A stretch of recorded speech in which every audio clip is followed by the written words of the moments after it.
நான் ஓட்டு போடுவேன். எங்க வீட்டுல 9 பேர் இருக்காங்க. 9 பேர் விஜய்க்கு தான் ஓட்டு போடுவாங்க. இல்லன்னா அவங்களுக்கு சோர்ல விஷம்தான். வந்து ரங்கம்பாளையம், ஈரோடு. ஆமா. விஜய் வந்து ஈரோட்டுக்கு வந்திருக்கிறது எப்படி பாக்குறீங்க? அதெல்லாம் வந்து நிறைய கூட்டம் வந்திருக்குது, பயமாவும் இருக்குது. இருந்தாலும் பரவாயில்ல, விஜய்க்காக நான் வந்திருக்கேன். கூட்டத்துல எப்படியும் பத்திரமா வீட்டுக்கு போனா சரி. நான் வந்து 2 டைம் போட்டேங்கண்ணா. முதல்ல ரெட்டலைக்கு போட்டேன், அப்புறம் சீமானுக்கு போட்டிருக்கேன்.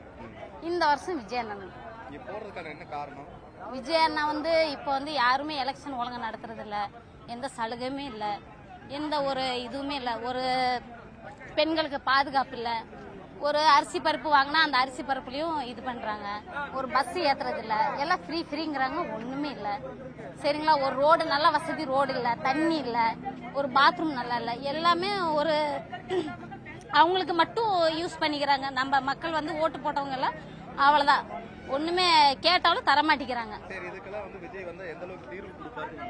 விஜய் அண்ணா வந்தாருன்னா கண்டிப்பா பெண்களுக்கு நல்ல பாதுகாப்பு இருக்கும், மக்களுக்கு வந்து நல்ல சலுகை செய்வாரு. கண்டிப்பா எங்களுக்கு நம்பிக்கை இருக்கு, எனக்கு நம்பிக்கை இருக்கு. எங்க அண்ணன் வந்தா எல்லாமே செய்வாரு அப்படின்னு. ஆமா.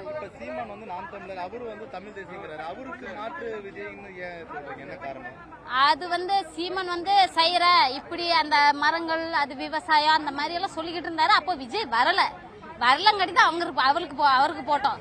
இப்ப விஜய் வந்துட்டாரு, அப்புறம் யாருக்கு போடுறது? எங்க அண்ணன் வரும்போது யாருக்கு போடுறது? விஜய் அண்ணனுக்கு தான் போடுவோம். அப்படியெல்லாம் இல்லைங்க, எல்லார்கிட்டயும் இருக்குது. அதெல்லாம் வெளியே வந்து தெரியணும், எல்லார்கிட்டயும் இருக்குது. யாரு மக்களுக்கு எதுவுமே சரியா செய்யறது இல்லைங்கண்ணா. 100க்கு 100% செய்யறது இல்ல. எல்லாமே அதுதான், எல்லா வேலையும் பண்றாங்க, எல்லாம் இது பண்றாங்க. ஆனா சலுகை ஒன்றும் ஒழுங்கா செய்யறது இல்ல. 5 ரூபா பஸ் தான் எங்களுக்கு கிடைக்காதுங்களா? பஸ் ஏறதுக்கு சொல்லுங்க நீங்க சரிங்களா. சலுகைனா பெருசா செய்யணும். ஒரு நன்மைனா ஒரு வீடு கட்டி தரணும், ஒரு பட்டா தரணும், ஒரு ரோடு போட்டு தரணும். மனுஷங்க வந்து என்ன சாப்பாடுக்கு தண்ணிக்கு அதெல்லாம் கொஞ்சம் செஞ்சு கொடுத்தா நல்லா இருக்கும். வீட்டுக்கு ஒரு வீடு, காரு, இது வண்டி எல்லாம் கொடுக்கணும்னு சொல்லிருக்காரு. அதாவது அந்த அளவுக்கு பொருளாதாரத்தை மாற்றணும்ங்கறாரு. ஆமா. அந்த மாதிரி கொடுக்கல. ஆமா. அது சாத்தியம்னு நினைக்கிறீங்களா? கண்டிப்பா 100க்கு 100%.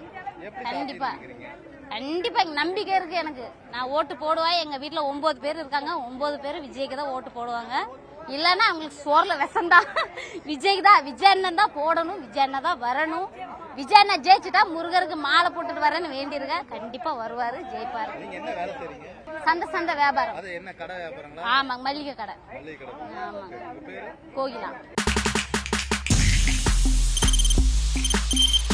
தவிர்க்க முடியாத தம்ப்நெயில்ஸ், கலக்கலான கண்டென்ட்ஸ், சினிமாவும் சீரியஸ் பிரச்சனைகளும், பல வருடங்கள் இடைவெளிக்கு பிறகு இந்த படத்துல ஒரு கலகலப்பும் கைகலப்பும்.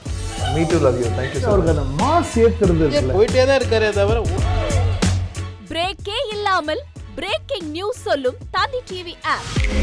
இன்ஸ்டா தலைமுறை வரை இறங்கி அடிக்கும் தந்தி டிவியின் டிஜிட்டல் எக்ஸ்க்ளூசிவ். அது தண்ணிக்குள்ள போகும்போது ஹேங் ஆயிடுச்சு. உங்களுக்கு விஜய் சார் எந்த அளவுக்கு ரொம்ப பிடிக்கும்? Of course, Malayalis are huge Vijay sir fans. 2 பேருமே ரொம்ப பிடிக்கும் எனக்கு. தந்தி டிவி ஆப்பை இலவசமா டவுன்லோட் செய்யுங்க, ஃபாலோ பண்ணுங்க, சப்ஸ்கிரைப் பண்ணுங்க, என்ஜாய் பண்ணுங்க.